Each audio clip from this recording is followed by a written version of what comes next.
আজ আমার জন্মদিন। ওয়েট ওয়েট ওয়েট উইশ করার আগে আমি তোমাদের কিছু বলতে চাই। প্লিজ আমার কথাগুলো একটু শোনো, তারপর উইশ করো। আচ্ছা ফ্রেন্ডস, জন্মদিন নাকি শুভ হয়, কিন্তু সত্যি কি তাই? বাস্তব সত্যি তো এটাই, জীবনের টোটাল সময়সীমা আরও 1 বছর কমে গেল। ধীরে ধীরে মৃত্যুর দিকে এগিয়ে যাচ্ছি। আমার একটা প্রশ্ন আছে তোমার কাছে এবং সমগ্র জাতির কাছে। জন্মদিন যদি শুভ হয়, তাহলে বার্থডে সেলিব্রেশন করার সময় তোমরা মোমবাতি নিভিয়ে ফেলো কেন?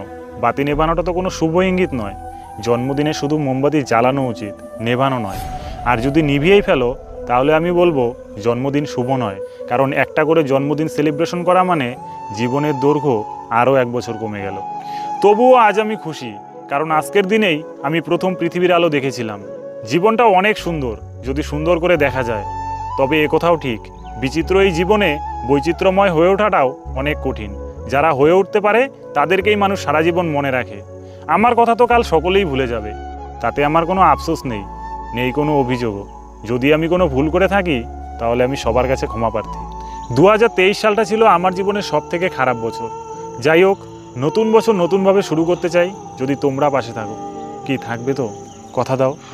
জানি না আমার ভিডিওগুলো তোমাদের কেমন লাগে, তবে সবাই আমার জন্য প্রে করো, যাতে আগামী দিনে আরও অনেক ভালো ভালো ভিডিও তোমাদের উপহার দিতে পারি।